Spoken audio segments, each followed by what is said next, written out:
10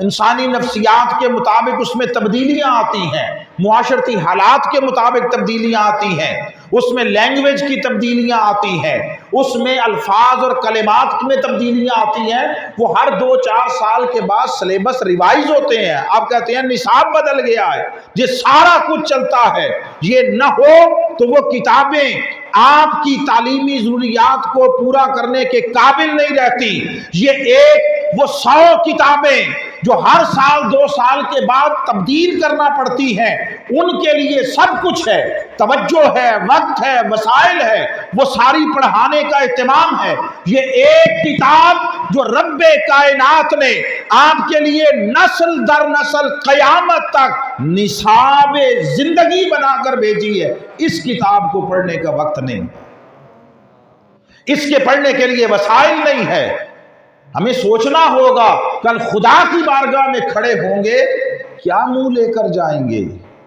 اور اس قرآن میں ہے، اب وہ حفظ کسی کا ہو مجھے درست کر دے، یہ رسول جب اللہ کی بارگاہ میں گواہی دیں گے ان ھذا قوم اتخذوا القرآن مہجورا، رسول اللہ کی بارگاہ میں گواہی دے گا مولا یہ میری وہ قوم ہے جس نے قرآن کو ترک کر دیا تھا، قرآن کو چھوڑ دیا تھا، جس رسول کی شفاعت میدان حشر کا آخری سہارا ہے، آخری سہارا، جس کی شفاعت کہ آپ اس کے سہارے پر اور اس کی شفاعت پر اعتماد کر کے قیامت کے دن کوئی عزت اور سرخروئی کی امید لگائے بیٹھے ہیں، وہ رسول خود جب اللہ کی بارگاہ میں کہے گا مولا میرے بعد انہوں نے میرے پہنچائے ہوئے قرآن سے بے وفائی کی ہے، لا تعلقی اختیار کی ہے، قرآن کو چھوڑ دیا ہے، میرا آج ان سے کوئی واسطہ نہیں ہے، تو ٹھکانہ کیا رہے گا؟ کون سا دروازہ پیچھے بچے گا جہاں جا کر اپنی بخشش اور اپنی رب کی بارگاہ سے کوئی رہائی کا پروانہ ملنے کی امید ہو؟ اس دن سے ڈرنا ہوگا، اس دن سے ڈریے، ہم سب ڈریں اور اپنے لیے وہ دروازہ بند نہ کریں جو بخشش و نجات کی آخری امید ہے، آخری امید۔ پھر آپ دیکھیے ایک تو ہماری زندگیوں میں یہ اس کے ساتھ تعلق رہا نہیں ہے۔ میں نے بہت سے گھروں میں دیکھا، اچھے گھر، بڑے معاشرتی اعتبار سے بہت اچھے گھر، صاف ستھرے، کلین اینڈ نیٹ، سب کچھ، اور پورے گھر میں جس ایک شے پر ڈسٹ نظر آئی وہ یہ تھی، جس پر گرد نظر آتی ہے وہ یہ ہے۔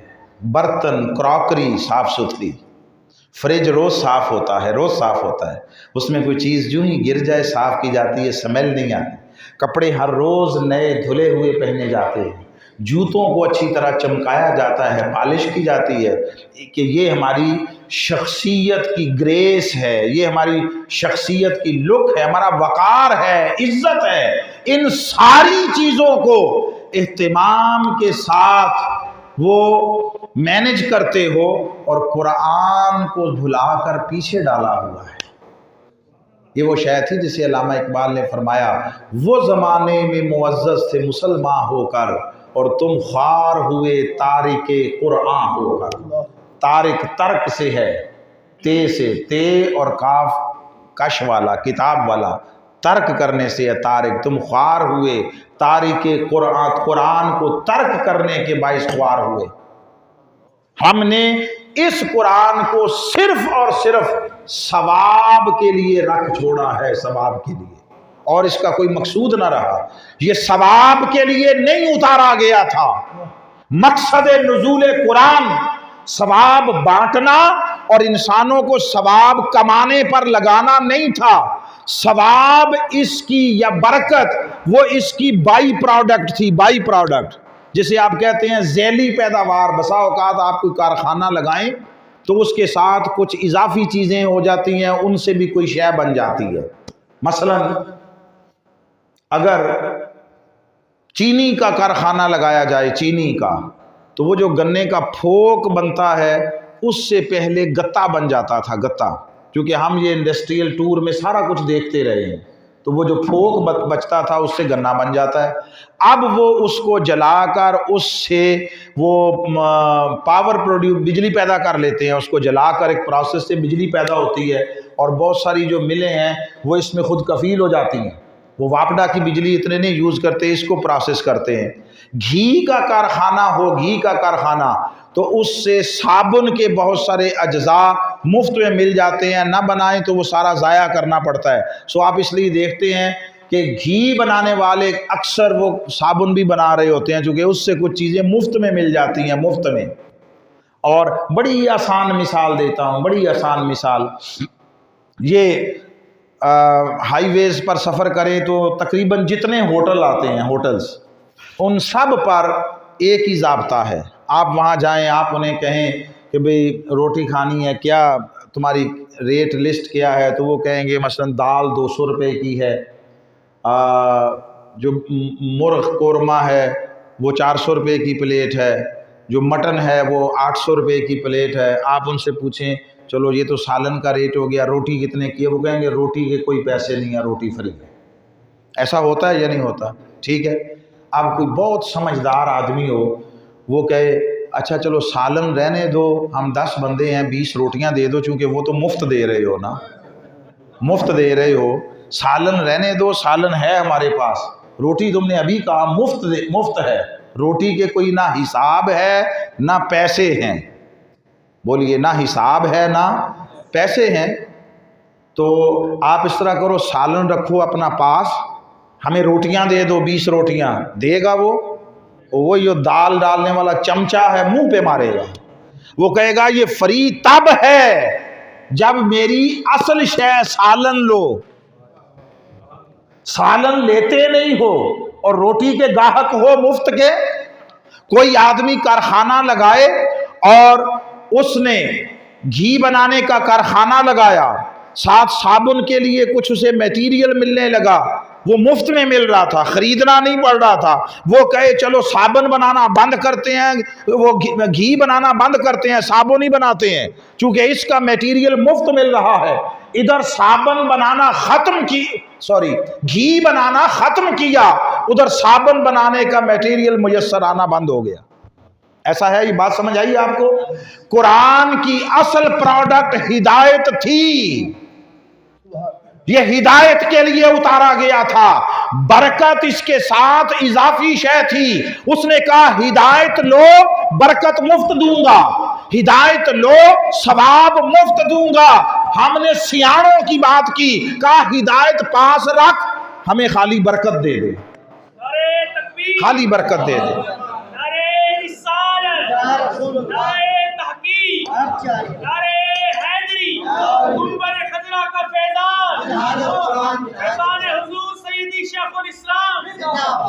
تو جس طرح سالن لینے سے انکار کرنے پر روٹی نہیں ملتی, بلا تشبیہ ہو بلا مثال, اس کی طرف سے بھیجے گئے قرآن سے کوئی ہدایت نہ لینا چاہے, برکت کے دروازے بند ہو جاتے ہیں,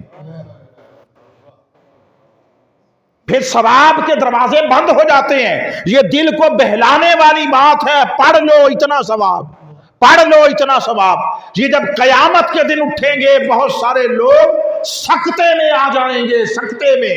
جب ان کے نامہ اعمال کھلیں گے, وہ اپنے تئیں نیکیوں کے, ثواب کے, برکت کے پہاڑ اکٹھے کرتے رہے ہوں گے. نامہ اعمال کھلے گا, اس میں ایک رتی برابر کوئی شے نہیں ہو, اس لیے کہ جو اصل شے تھی وہ لینے سے انکار کر دیا ہے. وہی قرآن ہے. آج اس سے وہ اس طرح کے واقعات کیوں نہیں رونما ہوتے جس طرح قرون اولیٰ کے زمانے کے لوگوں سے ہوتے تھے؟ قرآن کی برکت کے وہ آثار کیوں نہیں ظاہر ہوتے جو ان اسلاف اور اکابر کے ذریعے ہوتے تھے؟ وہ اس لیے ہوتے تھے, یہ حضرت بابا فرید الدین گنج شکر مسعود, آپ پاک پتن والے, آپ کے پاس کوئی خاتون آئی اور اس نے کہا کہ میں بہت غریب ہوں, مسکین ہوں, نادار ہوں, اپنی زندگی تو جیسے گزر گئی سو گزر گئی, اب بچیاں بیٹیاں جوان ہو گئی ہیں تو ان کی شادیاں کرنی ہیں, کسی اچھے گھر سے کوئی رشتہ نہیں آتا, میری کوئی مدد کریں. تو آپ نے کہا بی بی ہم تو خود اس کے در کے فقیر ہیں، بھکاری ہیں، گداگر ہیں، آپ کو کیا دیں؟ اس نے کہا نہیں بس مجھے نہیں پتا، میں آ گئی ہوں، مجھے کچھ دیں۔ جب وہ بہت زیادہ اصرار کرنے لگی، آپ نے کہا اچھا بی بی جاؤ کو مٹی کا ڈھیلا اٹھا کے لاؤ، مٹی کا ڈھیلا۔ وہ گئی، اب اسے پتہ نہیں تھا کہ ہونے کیا والا ہے، وہ مٹی کا ڈھیلا اٹھا لائی ایک ہاتھ میں، آپ نے وہ لیا، ہاتھ میں پکڑا، کچھ پڑھا، پڑھ کے پھونک ماری، وہ سونا بن گئی، سونا بن گئی، اور دیا، کہا بی بی جا اللہ تیری ضرورتیں پوری کرے۔ بی بی سیانی تھی، اس نے پوچھا بابا جی کیا پڑھا تھا؟ یہ جو پھونک ماری تھی تو پھونک مارنے سے پہلے پڑھا کیا تھا؟ بابا جی نے کہا بی بی سورہ فاتحہ پڑھی تھی۔ کیا؟ سورہ فاتحہ پڑھی تھی۔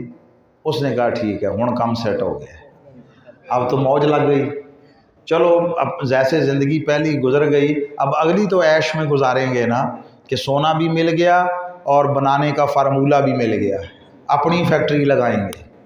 سو گھر چلی گئی خوش خوش، گھر جا کر گھر والوں کو بلایا اور کہا کوئی بڑا سا پتھر لے کر آؤ۔ اس نے کہا کام کرنا ہے تو ایک ہی دفعہ ہول سیل کا تھوک کا ہی کر لیتے ہیں۔ انہوں نے کہا کیا بات ہے، خیر تو ہے؟ انہوں نے کہا بس تم نہ پوچھ، دیکھتے جاؤ آج ہوتا کیا، تم بڑا سارا پتھر لاؤ۔ خود اس نے غسل وغیرہ کیا، نئے کپڑے پہنے، خوشبو لگائی بڑے اس سے، اور پتھر کو سامنے رکھ کر بیٹھی، اور بیٹھ کر آنکھیں بند کر کے سورہ فاتحہ پڑھی۔ پھر کہا بڑے عرصے کے بعد پڑھی ہے، نماز تو کبھی پڑھی نہیں تھی، تو بڑے عرصے کے بعد پڑھی ہے، پتہ نہیں صحیح پڑھی گئی یا نہیں پڑھی گئی، ایک دفعہ پھر پڑھ دوں۔ 3 4 5 دفعہ اس نے پڑھی، 7 دفعہ، تاکہ اگر ایک دفعہ غلط ہوئی ہو تو دوسری دفعہ ٹھیک ہو جائے اور نتیجہ پورا نکلے۔ وہ 7 دفعہ کوئی پڑھ کر جب پھونک مارنے کے بعد آنکھیں کھولی تو وٹے کا وٹا ہی تھا، لوہا بھی نہ بنا۔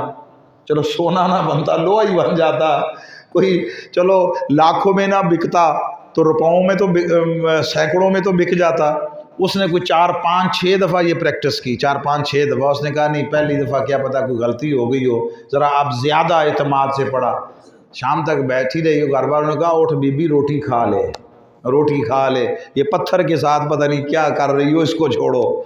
تو اسے بڑا غصہ آیا، پتہ نہیں رات کو نیند آئی یا نہیں آئی، صبح اٹھی اور سیدھی پھر حضرت بابا فرید کے پاس، بڑے غصے میں، تیش میں، بی بی جلال میں تھی۔ تو جا کر کہا بابا جی سے کہ آپ اتنے بزرگ ہیں، اللہ کے ولی ہیں، لوگ آپ کے ساتھ عقیدت محبت رکھتے ہیں، آپ کو زیب نہیں دیتا کہ آپ جھوٹ بولیں، آپ کو یہ آپ کا شایان شان نہیں ہے۔ کہ بی بی کیا جھوٹ بولا؟ کہا کل جب وہ مٹی کو سونا بنایا میں نے پوچھا تھا کیا پڑھا؟ انہوں نے کہا ہاں ٹھیک ہے پوچھا تھا۔ آپ نے کہا تھا سورہ فاتحہ پڑھی، انہوں نے کہا یہ بھی ٹھیک ہے۔ تو کہا آپ نے سورہ فاتحہ پڑھی، پڑھ کے پھونک ماری، سونا بن گئی، میں نے گھر جا کے کوئی 50 دفعہ پڑھی ہے، وہ نہیں بنا پتھر سونے کا۔ جو آپ نے سورہ فاتحہ پڑھی میں نے پڑھی، کیا فرق تھا؟ آپ کی سورہ فاتحہ کوئی اور تھی، میری کوئی اور تھی۔ انہوں نے دیکھا اور بی بی کے سارے قلب و باطن کو سکین کیا اور کہا بی بی درست ہے، تو نے غسل بھی کیا، کپڑے بھی نئے پہنے، خوشبو بھی لگائی، سب کچھ ٹھیک تھا، سورہ فاتحہ وہی پڑھی جو میں نے پڑھی، وہ ایک ہی تھی اور کوئی فرق نہیں تھا، فرق فقط یہ تھا تیرے منہ میں فرید کی زبان نہیں تھی، فرید کی زبان نہیں تھی۔ اور اس کا معنی یہ تھا کہ ہم جو کچھ کرتے ہیں اپنے لیے نہیں کرتے، ہم قرآن سے دولت کے انبار لگانے کے راستے نہیں کھولتے، ہم تو قرآن کی طرف جب نگاہ اٹھاتے ہیں اس کے حکم کو تکتے ہیں، سر اطاعت جھکا دیتے ہیں۔ ہمیں اس کے مکھڑے سے غرض ہوتی ہے، اس کے چہرے کی مسکراہٹ سے غرض ہوتی ہے، ہمیں اس کی مشیت سے غرض ہوتی ہے۔ وہ ہنسائے تو ہنستے ہیں، رلائے تو روتے ہیں اور دونوں میں مزہ لیتے ہیں۔ وہ جگائے تو جاگنے میں لطف لیتے ہیں، سلائے تو سونے میں مزہ لیتے ہیں۔ وہ بٹھائے تو بیٹھ کر لطف لیتے ہیں، وہ گھما دے تو گھومنے میں مزہ لیتے ہیں۔ تم کیا جانو وہ راحت میں رکھے تو راحت کا نعمت جان کر شکر ادا کرتے ہیں، اور وہ تکلیف اذیت میں رکھے تو اس میں لطف لیتے ہیں، یہ بھی یار کی طرف سے آئی ہے۔ نعرہ تکبیر، نعرہ رسالت، نعرہ حیدری، گنبد خضرا کا پیغام، گنبد خضرا کا پیغام، منہاج القرآن، منہاج القرآن۔ سو ہم نے چونکہ اسے ثواب کے لیے رکھ لیا ہے، اس لیے اور ہدایت سے منہ موڑ لیا ہے، سو جب ہدایت لینے سے انکاری ہوئے تو برکت کے دروازے بھی بند ہو گئے ہیں، اس سے ثواب کے دروازے بھی بند ہو گئے ہیں۔ سو واپس پلٹیے اور قرآن سے ہدایت لینے کا آغاز کیجئے۔ ہدایت سے ہماری زندگی میں پہلے ایک چیز عرض کر دوں، 2-3 استعمالات رہ گئے ہیں قرآن کے، 2-3 استعمالات۔ ایک استعمال مردوں کے ایصال ثواب کے لیے، اب زندوں کے حصول ثواب کے لیے بھی قرآن کا معمول نہیں رہا، وہ بھی کبھی کبھار رمضان میں ہو جاتا ہے، تھوڑا بہت پڑھ لیتے ہیں، کیسٹ کی طرح، طوطے کی طرح، اور ثواب کمانے کے پیچھے لک بن کے لگے ہوئے ہیں، لک بن کے ثواب ڈھیر کما لیں۔ اور مجھے نہیں سمجھ آتی کہ یہ کہاں سے ڈی ٹریک ہوئے ہیں، اس بات کی مجھے سمجھ نہیں آتی کہ ثواب کو ہی مقصود دین بنا لیا ہے، ثواب کو، اور اس کے لیے پھر یہ راتیں آ جاتی ہیں، جیسے ابھی بھی شب برات آ رہی ہے تو رات بھر نفل پڑھنے منظر نظر آتے ہیں نا، اور صبح بتاتے ہیں میں 500 نفل پڑھے، میں 1000 رکعتاں پڑھی ہے نا یہ۔ اچھا مجھے سمجھ نہیں آتی نا ہماری نفسیات کیا ہو گئی ہیں۔ اچھا بھائی چلو ثواب ہی لے لو، مگر آپ سے پوچھتا ہوں کہ زیادہ محنت کر کے ایک کام میں تھوڑی اجرت ملتی ہو، اور ایک کام تھوڑا کام کر کے زیادہ اجرت ملتی ہو، آپ کون سا کام کریں گے؟ زیادہ کام کرنے سے تھوڑی اجرت ملے وہ والا سودا کریں گے، یا تھوڑے کام کی مشقت کی زیادہ اجرت ملے وہ والا کام کریں گے؟ بولیے، زیادہ وہ والا کریں گے۔ اب سنیے، چلو ثواب ہی کوئی ڈھنگ سے کمایا ہوتا، آقا علیہ السلام نے ارشاد فرمایا، حضرت ابو ذر غفاری رضی اللہ تعالیٰ عنہ سے، ان سے فرمایا، ابو ذر اگر صبح جا کر قرآن کی ایک آیت سیکھ لو، کیا ایک آیت سیکھ لو، یہ 100 رکعت نماز پڑھنے سے افضل ہے۔ اب آپ مجھے بتائیے کہ 100 رکعت نماز پڑھنے میں کم وقت لگے گا یا ایک آیت سیکھنے میں کم وقت لگے گا؟ ایک آیت 100 رکعت۔ اچھا وہ ہم اس کا مفہوم تو یہی سمجھتے ہیں کہ نفل کی بات ہے، 100 رکعت نماز نفل۔ آقا نے جو فرمایا اس میں نفل و فرض کی تخصیص ہے ہی نہیں ہے، اس میں نفل و فرض کا ذکر نہیں ہے۔ فرمایا ایک آیت سیکھ لو، یہ 100 رکعت نماز پڑھنے سے بہتر ہے۔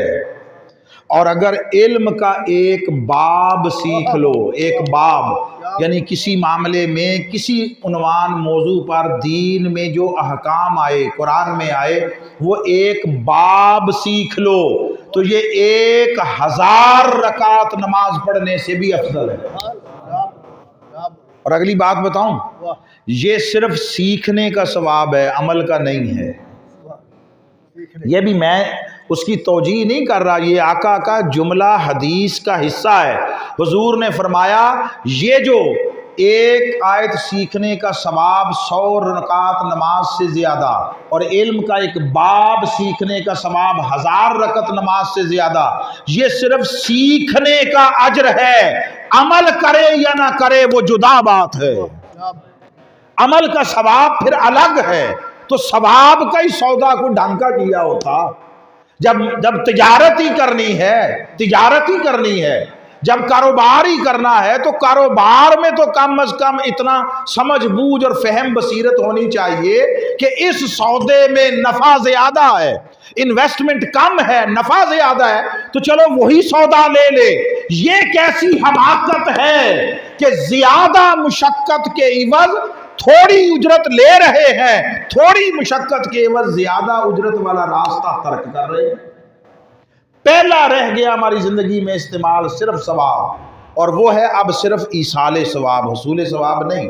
علامہ اقبال نے فارسی میں کلام میں ایک جگہ یہ بات کہی ہے کہ ہم نے قرآن کو رکھ لیا ہے جان نکالنے کے لیے.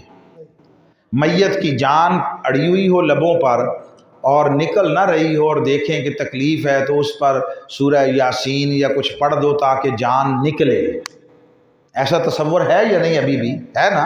اچھا, اس کی اپنی حقیقت ہے جتنی, میں اس سے انکار نہیں کرتا, مگر علامہ اقبال نے اس طرف متوجہ کیا کہ تم نے قرآن کو جان نکالنے کے لیے رکھ لیا ہے. ارے قرآن جان نکالنے کے لیے نہیں, مردوں میں جان ڈالنے کے لیے آیا تھا. یہ موت کو حیات سے بدلنے آیا تھا, یہ مردہ دلوں کو زندہ کرنے آیا تھا. اقبال نے کہا کہ دل مردہ دل نہیں ہے, اسے زندہ کر دوبارہ, کہ یہی ہے امتوں کے مرض کہن کا چارہ. اگر پھر سے جی اٹھنا چاہتا ہے, پھر سے زندگی کی لذت اور حرارت پانا چاہتا ہے, حرارت پانا چاہتا ہے, تو پھر سے قرآن کے ساتھ تعلق جوڑ.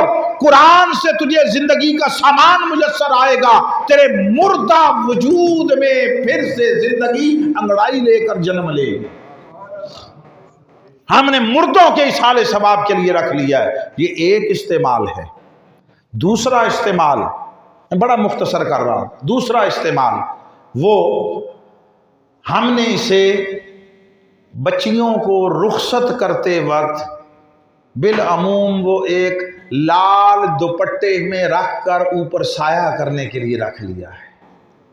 مجھے نہیں معلوم ہندو ثقافت کے اثرات کہاں کہاں سے کیسے کیسے داخل ہوئے.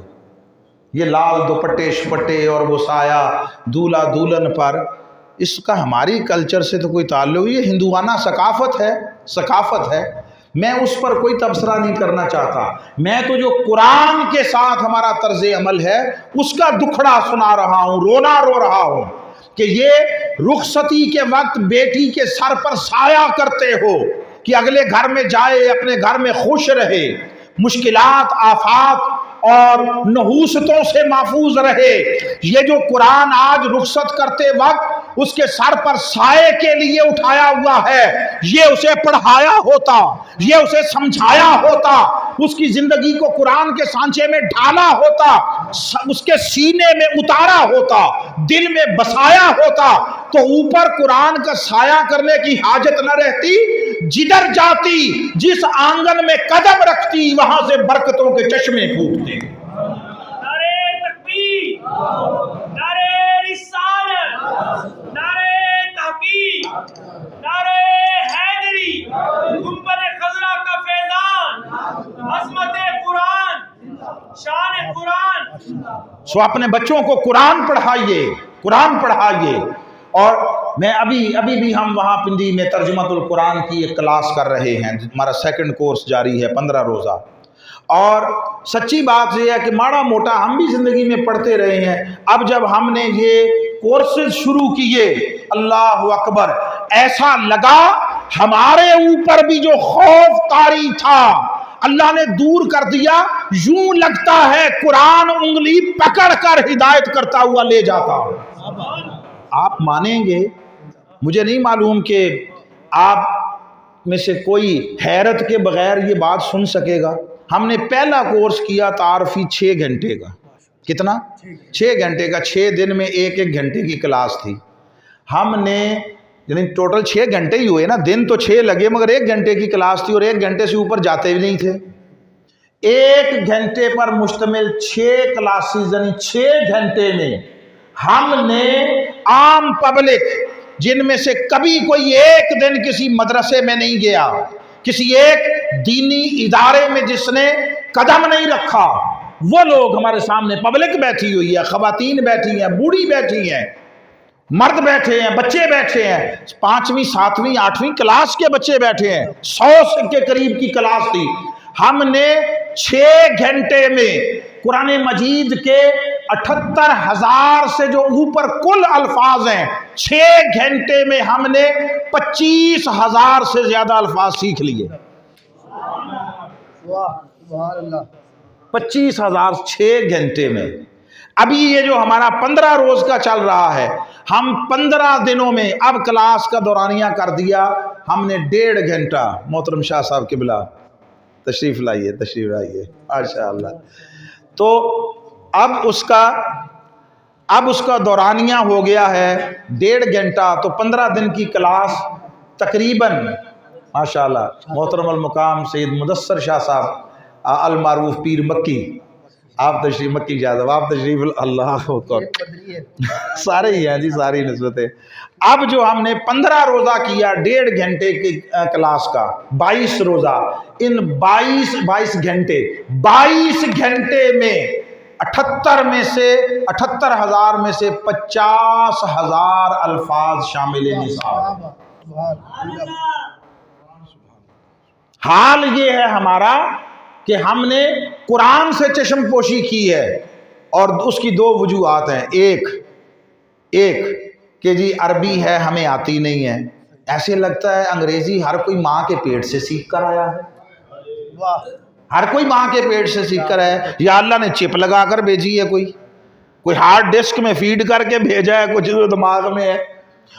ہم نے ان پڑھ مائیں جھوکوں ڈھوکوں کی دیکھیں، جھوکوں میں رہنے والے ان پڑھ مائیں، وہ بھی بچے کو سکھا رہی ہوتی ہیں، یہ کیا ہے، نوز ہے، یہ کیا ہے، آئی ہے، یہ کیا ہے، ایئر ہے، یہ کیا ہے، فنگر ہے، یہ کیا ہے، تھمب ہے۔ خود اردو کا ایک لفظ نہیں بولنا آتا، بچے کو انگریزی سکھا رہی ہوتی ہے، یہ کہاں سے سیکھا ہے؟ جو آپ کو عربی نہیں آتی۔ اور دوسری رکاوٹ بنتی ہے، قرآن چونکہ اللہ کا کلام ہے، بڑا مقدس ہے، محترم ہے، پاکیزہ ہے، کوئی کہیں اس میں اونچ نیچ نہ ہو جائے، گناہ نہ ہو جائے۔ گناہ کا تصور وہ قرآن کی طرف رجوع کرنے، سمجھنے اور اس کے مفہوم کو پانے کے راستے میں رکاوٹ بن گیا ہے۔ اور کہتے ہیں بہت مشکل ہے، بہت مشکل۔ وہ کہہ رہا ہے جو نازل کرنے والا ہے، وہ کہتا ہے ہم نے اس قرآن کو سمجھنے کے لیے آسان بنا دیا ہے۔ تو ہے کوئی جو اس قرآن پر غور و فکر کرے؟ نازل کرنے والا کہہ رہا ہے آسان بنایا ہے، چونکہ ہم نے پڑھنا نہیں ہے، کام نہ کرنے کے بہانے 100 ہوتے ہیں۔ تو یہ دوسرا استعمال قرآن مجید کا رکھ لیا، بچیوں کو رخصت کرتے وقت سر پہ سایہ کرنے کے لیے، اس کو پڑھانا نہیں ہے۔ ہر کام شادی بیاہ میں، ہر کام اس کے حکم کی نافرمانی پر کرنا ہے۔ یہ تیل ہے، یہ مہندی ہے، یہ فلانا ہے، یہ آ رہے ہیں، یہ جا رہے ہیں، اور بچیوں کو، جوان بچیوں، عورتوں کو آدھے کپڑے پہنا کر گلیوں میں نکال دیتے ہیں۔ مخلوط اجتماعات کو گیدرنگز ہوتی ہیں، اور اب تو وہ انڈین اور اس کلچر کی یلغار کے باعث اب تو ادھر سے لڑکے ادھر سے لڑکیاں مل کر ڈانس ہوتے ہیں۔ یہ سارا کچھ سیکھ لیا، میں معافی چاہتا ہوں، سٹیپس لینے سیکھ لیے۔ یہ کون سا ڈانس ہے، اس کے سٹیپس کون سے ہیں، یہ سارا سیکھ لیا۔ یہ فرشتے آ کر سکھا گئے، قرآن نہیں سیکھا جاتا، بہت مشکل ہے۔ ظلم کی انتہا ہے اپنے ساتھ۔ اور آخری اس باب میں، استعمالات کے باب میں، قرآن کا آخری استعمال جو ابھی بتا رہا ہوں، کبھی میں نے بہت سارے 7-8 عنوانات بنائے تھے، اب یہ 3 ہی رکھ لیے ہیں، یہ بھی کوئی 3 سن لے، بڑی بات ہے۔ سودا دیکھیں، دکان تب چلتی ہے جب گاہک ہوں، گاہک ہی کوئی نہ آئے تو سودا جیسا بھی ہو، کاروبار بند ہی ہونے ہیں نا، کاروبار بند ہوتے جا رہے ہیں، یہ والے کاروبار بند ہوتے جا رہے ہیں۔ کوئی دکان کھلی رہ گئی ہے، ان میں سے ایک منہاج القرآن بھی ہے۔ ایک منہاج القرآن ہے، غنیمت جانو جتنی مل رہی ہے، میں خانے بند ہو رہے ہیں۔ نعرہ رسالت، نعرہ خلافت، نعرہ حیدری۔ علامہ اقبال 100 سال پہلے یہ درد بھری پکار سنا کر گئے، آج ہوتے تو پتہ نہیں کیا کہتے۔ وہ 100 سال پہلے کہہ رہے تھے کہ 300 سال سے ہند کے میں خانے ہیں بند، ہائے ہائے 300 سال سے ہند کے میں خانے ہیں بند، اب لازم ہے تیرا فیض ہو عام ایسا کی۔ کوئی طبیعتوں کو سیراب کرنے والے میں کدے کھلیں، پہلے دور تھا قرون اولا کا دور، ادھر کہیں حضرت باجزید بستامی کا میں کدا ہوتا تھا، کہیں پر حبیب اجمی کا میں خانہ ہوتا تھا، کہیں پر حضرت جنید بغدادی وہ جام لٹا رہے ہوتے تھے، کہیں پر حضرت سیدنا شیخ عبد القادر جیلانی ان کے فیض کے جام چل رہے ہوتے تھے، ادھر خواجہ اجمیر کا میں کدا تھا جس کو ایک جام تو کجا گھونٹ تو کجا ایک قطرہ ملا ساری زندگی مخمور رہا۔ اب وہ دور گزر گیا، اب تو زندگیاں بیت جاتی ہیں، کہیں سے قطرہ تو کجا مہک نہیں ملتی ہے، مہک نہیں ملتی ہے۔ تو جہاں سے ملے سامان میسر آئے، لوگوں غنیمت جانو لے لو، معلوم نہیں کب تک دکان کھلی ہے کب بند ہو جائے، کب بند ہو جائے۔ اس لیے کہ کوئلوں کے بازار میں ہیروں کی دکان چلتی نہیں ہوتی، چلا نہیں کرتی، ہر طرف دکانیں کوئلوں کی ہیں، دین کے نام پر دھندا ہے، دین کے نام پر تجارتیں ہیں، دین کے نام پر سودے بازیاں ہیں، اور دین سودے بازی کا نام نہیں ہے، ایک ہی مرتبہ سودا کر دینے کا نام ہے، ایک ہی دفعہ سودا ہوتا ہے، ہر روز سودے بازیاں نہیں ہوتی، بارگیننگز نہیں ہوتی، لین دین نہیں ہوتے، بس بک گئے تو بک گئے۔ وہ کسی نے کہا تھا غلام مصطفیٰ بن کر بک جاؤں مدینے میں، محمد نام پر سودا سرے بازار ہو جائے۔ جو بک گئے پوچھو وہ بلال بن گئے، جو بک گئے صہیب رومی بن گئے، وہ ابو بکر و عمر بنے، عثمان و علی بنے، جو بک گئے وہ زمانے کے تاجدار ہو گئے۔ ہمیں بکنا آیا نہیں، بکنا آیا نہیں، سودا لینا آیا نہیں ہے۔ اور جو قرآن کا آخری استعمال ہے بڑا ہی بھیانک ہے، بڑا ہی مکروہ ہے، دل دکھتا ہے، دل دکھتا ہے، چھریاں چلتی ہیں۔ ہم نے اس قرآن کو جو زندگیاں بدلنے کے لیے آیا تھا، اس قرآن کو اپنے دو ٹکے کے مفادات کے لیے عدالتوں میں جھوٹی سچی قسمیں کھانے کے لیے رکھ دیا ہے۔ کبھی آپ نے سوچا ادھر لاہور اگر چلے جائیں بادشاہی مسجد کے اوپر کچھ تبرکات ہیں، ان میں ایک قرآن کا نسخہ بھی ہے، معلوم ہے کسی کو؟ وہ کوئی پرانا، کوئی 1000 سال پرانا نسخہ تاریخی نہیں ہے، قدیم نہیں ہے، ابھی 50-60 سال پہلے کا ہوگا، عام سا نسخہ ہے، عام سا جیسے یہ پڑھا ہے، مگر اس کو تبرکات میں شامل کیا گیا ہے۔ شاید ادھر ہمارا جانا نہیں ہوتا بالعموم، اس لیے نہیں معلوم۔ یہ وہ نسخہ ہے جو ہندوستان پاکستان کی جنگ میں ہمارے ایک ایمونیشن کے ٹرک میں تھا، اس کے ساتھ پوری اس کی لکھی ہوئی ہے تفصیل، کبھی آپ جائیں تو دیکھیں۔ ایمونیشن اسلحے کا ایک ٹرک تھا ہمارا، اس میں یہ نسخہ پڑا تھا، وہ ٹرک تباہ ہو گیا۔ اسلحے کا ٹرک، اس میں آگ لگ جائے تو آپ جانتے ہیں کیا ہوتا ہے، لوہا کاغذ بن جاتا ہے، کاغذ کی طرح جل جاتا ہے، پورا ٹرک جل گیا لوہے کا، اور کاغذ کا قرآن اپنے غلاف میں اسی طرح محفوظ پڑا تھا۔ انڈین فوج کے غالباً کسی سکھ کیپٹن یا میجر نے وہ ہمیں واپس لوٹایا ہے، واپس۔ اس نے کہا میں اس کی عظمت کا قائل ہو گیا ہوں، دے دیا۔ میں نے جب وہ دیکھا پہلی دفعہ، یہ کوئی 30-35 سال پہلے کی بات ہے، آج تک میں بھولا نہیں۔ ایک عجیب سی ذہن میں آندھیاں چلتی رہتی ہیں ایک تقابل سے۔ ایک وہ نسخہ ہے جو وہاں ایمونیشن کے ٹرک میں تھا، نہیں جلا، ایک ہماری مسجدوں اور امام بارگاہوں اور معاشرے میں روز جلتے ہیں، نہیں جلتے رہے، بولیے نہیں جلتے رہے؟ جب مسجدوں میں اور ایک دوسرے کے دینی مراکز پر حملے ہوتے ہیں، آگ لگائی جاتی ہے، تو نہیں جلتے قرآن؟ بولیے۔ وہ باہر کوئی لگا دے تو ہمیں بڑی آگ لگتی ہے، جو خود لگاتے ہیں اس کا نہیں پتہ، اس کا نہیں پتہ۔ وہ اس کے ساتھ میرا 100 اختلاف صحیح، او بھائی مان لیا کوئی تمہارے بقول کافر ہی صحیح، یہ قرآن تو کافر نہیں ہے جس کو جلا رہے ہو، یہ تو کافر نہیں ہے۔ مجھے سمجھ نہیں آئی وہ قرآن کیوں نہ جلا اور یہ کیوں جل جاتے ہیں؟ پھر اللہ نے ایک بات میرے ذہن میں ڈالی، وہ کر کے پھر میں آخری اختتامی کلمات کہہ دوں گا۔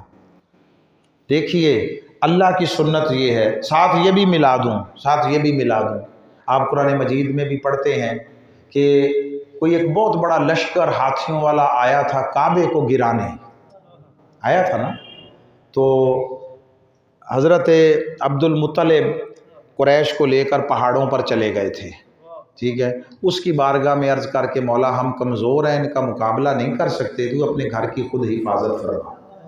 تو اللہ نے ابابیلوں سے ہاتھیوں کو مروا دیا، اس کا گھر تھا، حفاظت کی، ٹھیک، وہی کعبہ ہے، اس پر گولے برسے، شہید ہوا، آگ کے گولے منجنیق سے پھینکے گئے، آگ لگی، کعبہ منہدم ہوا، کعبے کی دیوار سے حجر اسود نکال کر لے جایا گیا اور 22 سال تک دیوار کعبہ میں حجر اسود نہیں تھا، موجودہ بحرین کے مقام پر رہا، 10 سال اجتماعی حج نہیں ہو سکا، کوئی ابابیل نہیں آیا، کعبہ شہید ہو گیا، جل گیا، سادہ لفظوں میں حجر اسود نکال کر لے گئے جلانے والے، وہ کوئی رب کے محبوب تھے جنہوں نے کعبے کو جلایا اور اب حجر اسود نکال کر لے گئے، کوئی ابابیل نہیں آیا۔ ضابطہ سن لیں جو ہمیں سمجھ آئی ہے، جب اس کے ساتھ عہد وفا کر کے ذمہ داری لینے والا کوئی نہ ہو تو وہ اپنی قدرت کو ظاہر فرماتا ہے۔ جب ہاتھی آئے تھے کلمہ پڑھ کر ذمہ داری قبول کیے ہوئے کوئی نہیں تھا، وہ جو موجود تھے جن کا تعلق تھا انہوں نے کمزوری دیکھی اور کہا مولا تیرے سپرد، ہم ہمت نہیں پاتے، اس نے کہا کوئی بات نہیں میں کر کے دکھاؤں گا۔ ایمونیشن کے ٹرک میں قرآن کا نسخہ تھا، اسی طرح کے کاغذ تھے، کوئی جنت سے چھپ کر نہیں آیا ہوا تھا، مگر اس کی حفاظت کرنے والا کوئی نہ تھا، اس نے کر کے دکھائی۔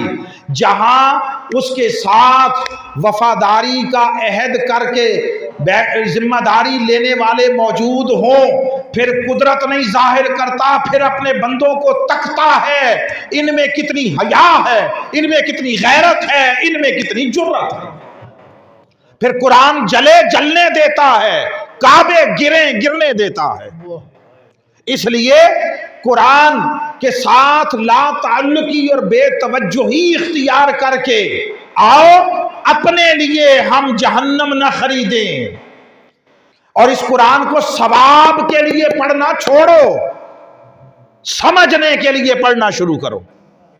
جو ایک پارہ پڑھتا ہے ایک رکوع پڑھے، جو ایک رکوع پڑھتا ہے ایک آیت پڑھے۔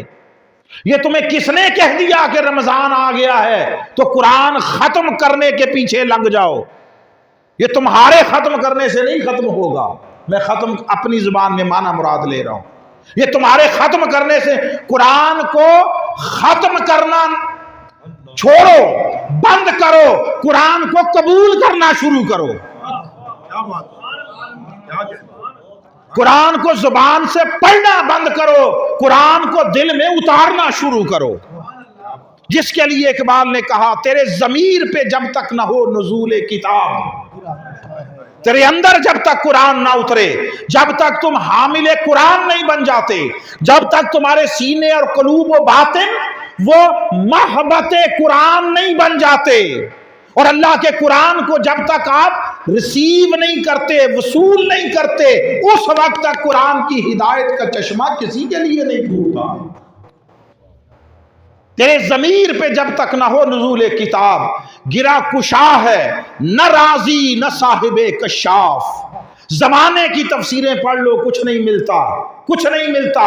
اور اگر صدق و اخلاص کے ساتھ طلب ہدایت کے لیے پورے یقین کے ساتھ قرآن کی طرف متوجہ ہو جاؤ، کوئی تفسیر نہ پڑھی ہو، قرآن خود نور ہدایت سینے کے کاسے میں ڈال دیتا۔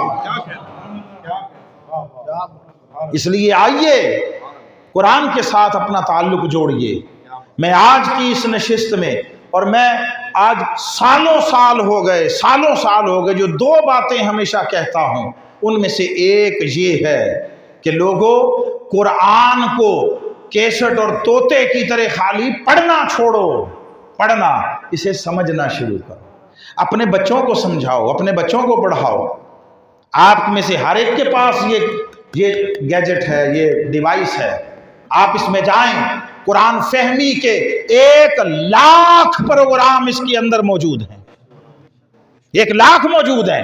ہر کسی کو یہ پتا چل جاتا ہے کون سی چیز کہاں سے ملے گی، کون سی شے کہاں سے، اپنے مطلب کی۔ لوگ بزنس کر رہے ہیں اس میں لاکھوں کروڑوں کا، زمانے بھر کی ہر کوالیفیکیشن، ہر شے پتا چل جاتی ہے، صرف قرآن نہیں ملتا، اس لیے کہ ادھر جانے کی نیت نہیں ہے، ادھر جانے کا ارادہ نہیں ہے۔ ذرا اس میں تھوڑی سی دقت ہوتی ہے، دقت اس میں نفس پامال کرنا پڑتا ہے، نفس پامال کرنا پڑتا ہے، اور ہم اس کے لیے تیار نہیں۔ میں دن میں بھی یہ محترم جو ہمارے میروی صاحب ہے، سجاد میروی صاحب، ان کے ہاں یہ بات کر رہا تھا، وہ کسی بزرگ سے کسی نے پوچھا کہ بابا جی جنت کتنے فاصلے پر ہے، جنت؟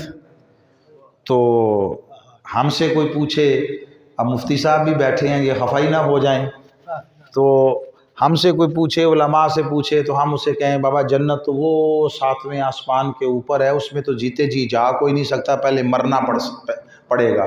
تو بندہ کہے گا رہن دیو، میں ایسی جنت کو ایویں ہی چنگا جدے ہستے مرنا پیسے۔ جنت میں ہر کوئی جانا چاہتا ہے، مرنے کے لیے تیار کوئی نہیں ہے، وہ مرنے کے لیے تیار کوئی نہیں ہے، جنت ہر کوئی چاہتا ہے۔ تو مگر وہ اللہ والے تھے، درویش تھے، انہوں نے کیا کہا؟ انہوں نے کہا بیٹے 1 قدم کے فاصلے پر ہے۔ بولیے کتنے؟ 1 قدم۔ اچھا وہ کیسے؟ کس طرف؟ انہوں نے کہا کس طرف نہیں، وہ طرفوں سے پاک ہے، بس طریقہ یہ ہے 1 قدم اپنے نفس پر رکھ، اگلا جنت میں ہوگا، جیتے جی جنت میں ہوگا، جیتے جی۔ یہ خواہش نفس ہے۔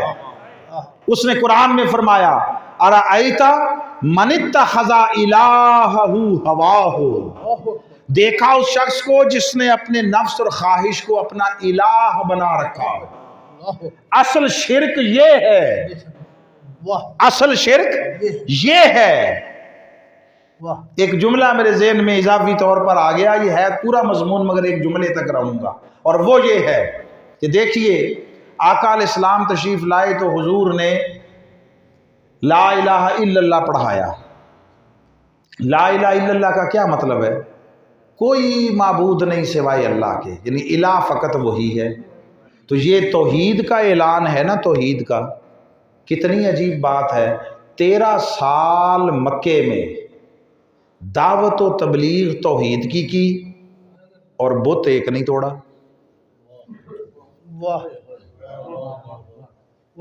بتوں کی موجودگی شرک کا ثبوت تھا نا، ثبوت، اور وہ ان کی پرستش کرتے تھے۔ بت علامات شرک تھے نا، صبح و شام اٹھتے بیٹھتے آتے جاتے تبلیغ، بات، تعلیم، دعوت توحید کی، اور بت ایک نہیں توڑا۔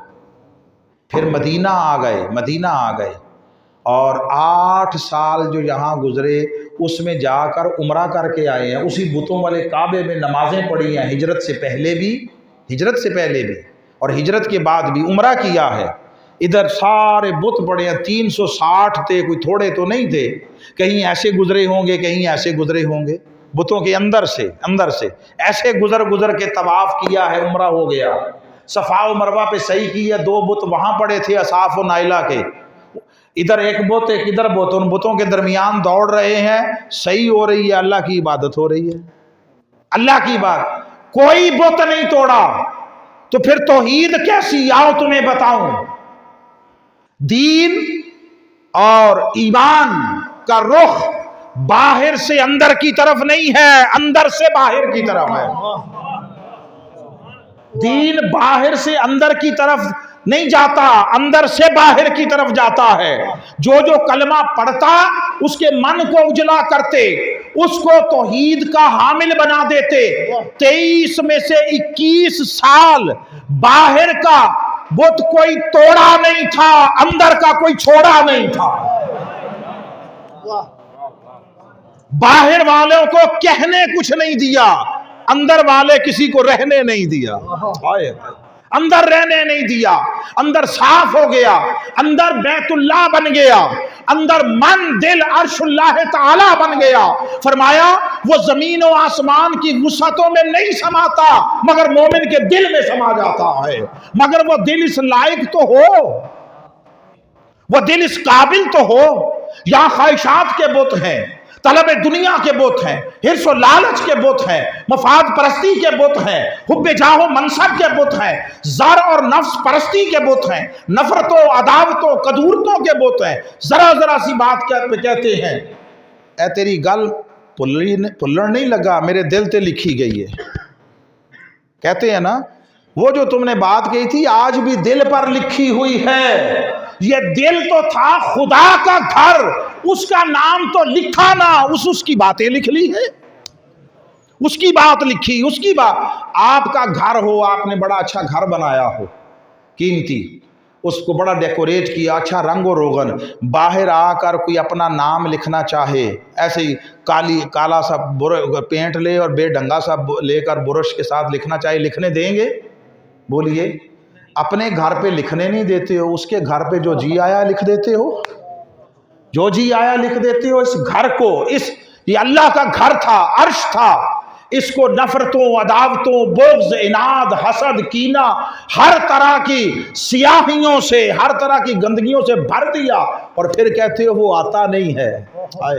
وہ آتا، وہی تو آتا ہے، اور آتا کون ہے؟ اور کوئی نہیں آتا، وہی آتا ہے، اور آتا بھی دل میں ہے۔ تو دل میں تو آتا ہے، سمجھ میں نہیں آتا۔ میں جان گیا تیری پہچان یہی ہے، مگر کوئی دل کو اس لائق تو بنائے، اس قابل تو بنائے۔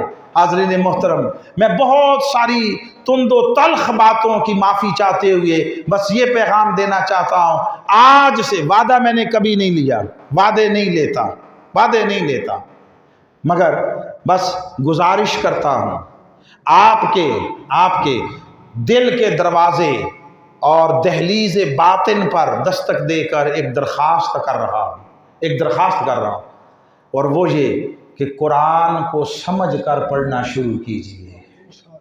اللہ گواہ ہے، میں نے چٹے ان پڑھ بابوں کو اینڈرائیڈ فون یوز کرتے دیکھا ہے، چٹے ان پڑھ بابے بزرگ ہمارے، ان کو یوز کرتے دیکھا ہے، کرتے ہیں، دھڑلے سے کرتے ہیں، کھلا حساب کتاب کال یہ وہ، اور میں حیران ہوتا ہوں۔ وہ کہتے ہیں واٹس ایپ یوز میں یہ آ گیا ہے، اور پتہ نہیں وہ میسنجر میں یہ آ گیا ہے، فلاں میں سارا کچھ، سارا جہان کا علم آ گیا ہے۔ نہیں آیا تو قرآن نہیں آیا۔ کبھی میں نے کسی زمانے میں جب ہم نئے اس راستے پر داخل ہوئے تھے، تو چونکہ میرے ایجوکیشن میں میرے سبجیکٹس رہے اسٹیٹ میتھ اکنامکس، یہ سب اسٹیٹ جو ہے وہ اعداد و شمار کے دھندے ہیں، اعداد و شمار کے، تو وہ مزاج بنا ہوا تھا۔ ہم کالج سے پڑھ کر نئے ادھر آئے، جو 4 لفظ سیکھے، پھر لگ گئے اپنے انہی مزاج کے مطابق دھندوں میں۔ میں نے بہت سارے سینکڑوں ہزاروں افراد پر مشتمل ایک سروے کیا، اسٹیٹسٹکس ہے ہی سروے کا نام۔ تو سروے کیا، ایک ہی سوال پوچھا، کسی ان پڑھ، میں انڈر میٹرک کو نہیں لیا، چٹا ان پڑھ تو دور کی بات، انڈر میٹرک کو نہیں لیا، نان میٹرک نہیں شامل کیا، ایم اے تک پی ایچ ڈی تک لوگ لیے، 2 شعبوں کے لوگ نہیں لیے۔ وجہ آپ کو سمجھ آ جائے گی، ایک جنہوں نے درس نظامی کیا مدارس سے، اور ایک جنہوں نے ایم اے اسلامیات کیا، ان 2 طبقے کے لوگوں کو نہیں لیا، باقی سب کو لیا، اور ہزارہ افراد پر مشتمل ایک ہی کویسچن سروے کا۔ افسوس مجھے ایک جواب بھی ہاں میں نہیں ملا تھا، اور وہ سوال یہ تھا کہ زندگی میں کبھی ایک بار، صرف ایک بار سمجھ کر ترجمے کے ساتھ مسلسل یہ قرآن پڑھا؟ اب میں پوچھنا، میں نے عرصہ ہوا چھوڑ دیا، شرمندگی ہوتی ہے خود بھی اور اپنے احباب کے لیے بھی، ان کے چہروں پر جب شرمندگی ندامت دیکھتا ہوں تو سچی بات یہ ہے زمین میں غرق ہونے کو جی کرتا ہے۔ اللہ کی بارگاہ میں ہم کیا جواب دیں گے؟ کیا جواب دیں گے؟ بس میں اس درخواست کے ساتھ ختم کر رہا ہوں، جسے اچھی لگے رکھ لے، جسے نہ بھلی لگے وہ چھوڑ دے، وہ چھوڑ دے۔ جسے قبول ہو اس کے لیے نہ ہاتھ اٹھوا رہا ہوں، نہ وعدہ لے رہا ہوں، کسی کو کچھ نہیں کہہ رہا، ایسا کوئی سٹیٹمنٹ نہیں لینا چاہ رہا، کوئی کل خدا کی بارگاہ میں اس کے لیے جواب دہ نہ ہو، گناہ گار نہ ہو، مگر میں آپ سے ہاتھ جوڑ کر یہ عرض کر رہا ہوں، ہاتھ جوڑ کر۔ ہم کھڑے بیٹھے ہوتے ہیں، ایک دفعہ بہت بڑا ایک کوئی علمی حلقہ تھا، علمی حلقہ انٹلیکچوئلز کا، اسی طرح حالات پر بات ہوئی، انہوں نے کہا جی مان لیا بہت ساری خرابیاں، زوال، ذلت، بربادی، مگر سر سے لے کر پاؤں تک پورا جسم کوڑ میں مبتلا ہو جائے، کوڑ میں، تو جب کوئی علاج کیا جائے گا تو کہیں سے شروع تو کرنا ہے نا۔ سر سے لے کر پاؤں تک جسم کوڑی ہے تو کہیں سے تو علاج شروع کرنا ہے نا۔ آپ وہ ایک بات بتائیں، تو میں نے کہا ایک ہی بتاؤں گا، قرآن ترجمے کے ساتھ سمجھ کر پڑھنا شروع کر دو۔ یہ ہمارے تمام ملی اور امت کے جتنے مسائل ہیں ان کا حل یہاں سے آئے گا۔ بس آپ سے بھی یہ گزارش ہے، گھروں میں پڑھیں، اپنے بچوں کو پڑھائیں، اہل خانہ کو پڑھائیں، متعلقین کو پڑھائیں، روز 5 منٹ رکھ لیں، 5 منٹ۔ آپ اپنی اور اپنے بچوں کی اور نسلوں کی اخروی فلاح کے لیے اور اس دنیا میں کامیابی کے لیے 24 گھنٹے میں سے ہم 5 منٹ نہیں نکال سکتے؟ بولیے، نکال سکتے ہیں نا؟ یعنی اس کا تعلق نہیں، یہ آپ میرے ساتھ وعدہ نہیں کر رہے، کمٹمنٹ میں نہیں آپ سے وعدہ لے رہا، میں صرف آپ سے درخواست کر رہا ہوں۔ سارا کچھ سیکھ لیتے ہو، کر لیتے ہو، اس قرآن کو بھی خدا کے لیے 1 سال 2 سال میں، مگر ہر روز تھوڑا تھوڑا پڑھتے ہوئے ایک دفعہ اسے پڑھ لیں، سمجھ کر پڑھ لیں۔ اللہ تعالیٰ اس قرآن کو ہمارا ہادی بنا دے، ہمارا رہنما بنا دے، قیامت کے دن ہمارا شفیع بنا دے، قبر میں ہمارا مونس و رفیق بنا دے، اور حشر کی ہولناکیوں میں ہمارا غمخوار بنا دے، اور اس قرآن کو رب ذوالجلال اپنی بارگاہ میں ہمارا وکیل بنا دے۔ میں آپ سب کا شکر گزار ہوں، اپنے تحمل کے ساتھ بہت کڑوی، کسیلی، تلخ باتیں سن لی ہیں۔ اللہ آپ کو اس کا بے پناہ اجر عظیم عطا فرمائے اور دنیا و آخرت میں اپنے فضل و احسان کا سائبان نصیب فرمائے۔ وما علینا الا البلاغ۔